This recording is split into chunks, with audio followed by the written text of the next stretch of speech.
Greater Noida के सिरसा गांव में हुए निक्की हत्याकांड को लेकर पूरे देश में उबाल है। निक्की को उसके मासूम बच्चे और उसी घर में ब्याही बहन के सामने जिस जघन्य तरीके से जलाकर मार दिया गया वो काफी भयावह है, दर्दनाक भी। अब तक की पुलिस जांच में इस हत्याकांड को लेकर कई चौंकाने वाले खुलासे हो चुके हैं और कई परतें भी अभी तक खुल चुकी हैं, लेकिन कई ऐसे खुलासे हैं जो अभी होना बाकी है। सोशल मीडिया पर लोग ये सवाल भी उठा रहे हैं कि आखिर कब तक दहेज की क्रूर वेदी में महिलाओं की बलि चढ़ती रहेगी। निक्की के बदहवास पिता तो ये भी कह रहे हैं कि सरकार कहती है कि बेटी बचाओ बेटी पढ़ाओ, बताइए बेटियों को कौन बचाएगा। तो वैसे सरकार कहती है बेटी बचाओ और बेटी पढ़ाओ, तो कौन बाप है जो ऐसा पढ़ा के लिखा के ऐसे दरिंदों को देगी? तो कौन बाप पढ़ाएगा ऐसे बेटी को? वैसे सरकार, मोदी सरकार कहती है कि बेटी बचाओ बेटी पढ़ाओ, कौन बचाएगा कौन पढ़ाएगा? फिर तो पहले ही मार देना, पेड़ लगाने से पहले उसका गड्ढा ही ऐसा गड्ढा खोदो जो वहीं सूख जाए। फिर क्यों बड़ा करेगा, क्यों छाए के नीचे बैठेगा? बता दें कि निक्की और उसकी बहन की शादी साल 2016 में हुई थी। दोनों बहनों की शादी एक ही घर में हुई थी। उस दौरान निक्की के पिता ने खूब दान दहेज भी दिया। दोनों बहनें शादी के बाद काफी खुश भी रही। हालांकि महज 2 सालों के बाद ही निक्की और उसकी बहन की शादी में परेशानी आने लगी। ससुराल वाले निक्की और उसकी बहन पर अपने मायके से पैसे मांगने का लगातार दबाव बनाने लगे। कई बार उनकी निक्की के पिता ने डिमांड भी पूरी की, लेकिन निक्की के लालची पति विपिन भाटी और परिवार वालों की डिमांड का सिलसिला कभी खत्म ही नहीं हुआ। कई बार निक्की और उसकी बहन के साथ मारपीट तक की गई, जिसके बाद दोनों बहनें अपने मायके भी लौटी, लेकिन दोनों परिवार और समाज के लोगों ने मिल बैठकर इसे सुलझा दिया। निक्की के परिवार वालों का दावा है कि विपिन और उसका भाई कोई काम भी नहीं किया करते थे, जिसके बाद निक्की के पिता ने लाखों रुपए खर्च कर एक ब्यूटी पार्लर खुलवाया, जिससे दोनों बेटियां अपना खर्च चला सके। हालांकि निक्की के ससुराल वाले ब्यूटी पार्लर चलाने में भी लगातार रुकावट पैदा कर रहे थे और पार्लर को नुकसान भी पहुंचाया। निक्की के पिता और भाइयों ने एक मर्सिडीज कार खरीदी थी, जिसके बाद पति विपिन भाटी निक्की पर मर्सिडीज और पैसे के लिए भी दबाव बनाने लगा था।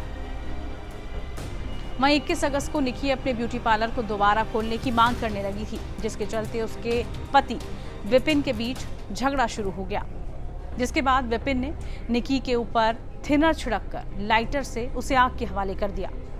अब तो निक्की इस दुनिया से चली गई। निक्की का पति विपिन भाटी और उसका परिवार सलाखों के पीछे कैद है, लेकिन सवाल यही है कि आखिर कब तक निक्की जैसी बेटियां दहेज रूपी अग्निकुंड में जिंदा जला दी जाएंगी। देश की पहली महिला आईपीएस अधिकारी और उपराज्यपाल रही किरण बेदी ने भी इस पर कई सवाल उठाए हैं। सुनिए उन्होंने क्या कुछ कहा। ये बिल्कुल हैवानियत है और हैवानियत फैल रही है, ना कि इंसानियत। तो ये हैवानियत थी कि किस तरीके से उसको जलाया गया सबने मिलके।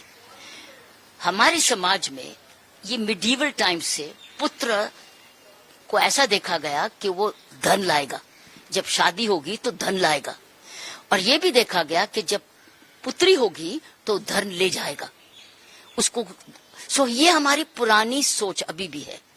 और आपने देखा कि शादियों में जब उसके बाद तो पंडित लोग या बड़े लोग ये कहते हैं अब तू अपना पुराना घर भूल जा, चावल फेंक और पीछे मुड़ के मत देखना।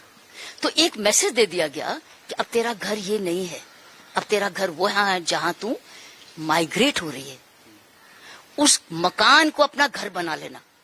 अब हर एक लड़की का वो मकान घर नहीं बनता, वो मकान में रहती है क्योंकि उसके पास अब कोई दूसरा मकान नहीं है। माँ बाप ने तो बोल दिया अब तेरा ये नहीं है, और वो मारने वाला का घर नहीं है, वो मकान है, तो जाए कहाँ? तो ये हमारे समाज में बहुत जबरदस्त ऐतिहासिक भूल है, जहां हम लड़के को समझते हैं कि वो धन लाएगा और लड़की को धन ले जाएगा, इसलिए बेटी बोझा समझा जाती है। तो वो अपने आप को बोझा समझती है, पिटती भी है, मरती भी है, बेइज्जती भी होती है। जैसे इन हाल ये 2 बेटियां 2 बहनें इकट्ठे पिटती रही, लेकिन अपने आप को बचा नहीं सके और कमा भी रही हैं। और ये भी नहीं कि कमा नहीं रही, लेकिन उनको ससुराल को ये भी प्रॉब्लम है कि कमा क्यों रही है, उनका भी वो कमाया हुआ धन खींच रही है।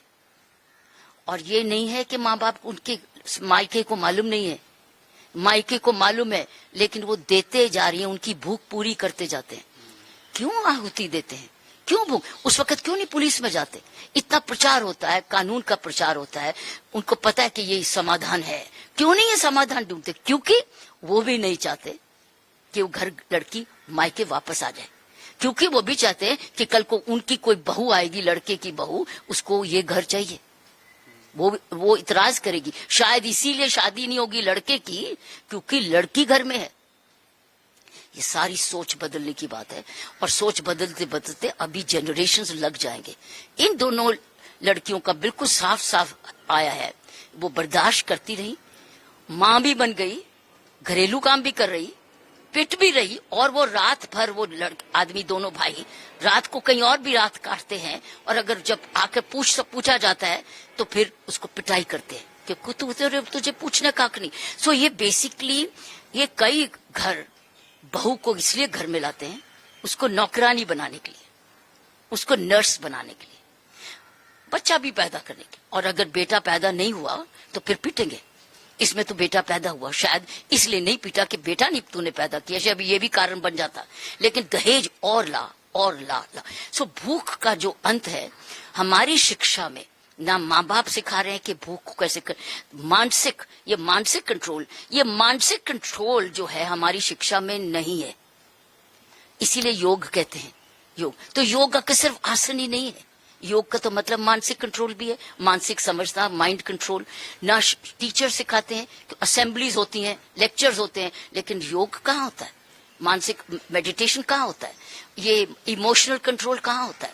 इंफॉर्मेशन टेक्नोलॉजी बढ़ी, लेकिन वेयर इज इमोशनल टेक्नोलॉजी, जहाँ की इंसानियत सिखाई जाए? तो हमें ये सदियों में अभी बर्दाश्त करना पड़ेगा, ये पड़ता रहेगा, ये जाने वाला नहीं है अभी, क्योंकि हमारी शादियों की रीति रिवाज भी यही है, हमारी पालन पोषण लड़के और लड़की की भी यही है, और जहां जहां हम जैसी लड़कियां बाहर निकली हैं, ये माँ बाप की देन है, माँ बाप की देन है, और कहीं स्कूल की भी देन है और टीचर्स की भी देन है, लेकिन सबसे पहले घर की देन है। जहां घर में हिंसा को दुत्कारा जाता है, जहां भूख और ग्रीड और झूठ छप को दुत्कारा जाता है, वहां तो लड़कियां और साथ में लड़कियों को आजादी दी जाती, तुम पढ़ो लिखो और अपना सामान, तो वो निकल आई।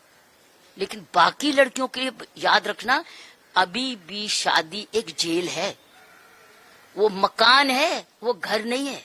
वो किसी तरीके से मकान में जीती हैं, अपने बच्चों के लिए भी, अपनी सुरक्षा के लिए भी।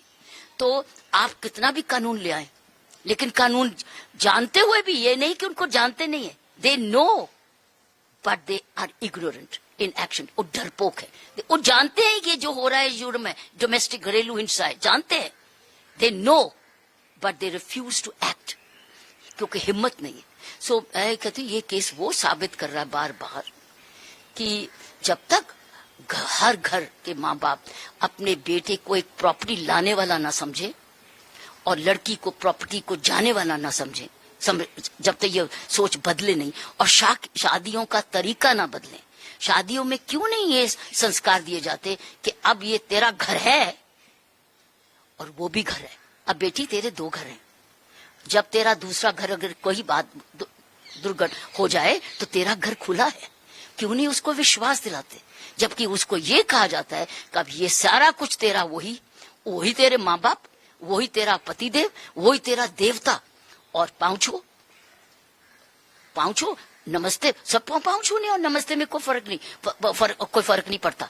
लेकिन अब वो कहते हमको भूल जाओ, अब हम नहीं तेरे, हम तो अब आगे जाएंगे। सो मैं ये संस्कृति है।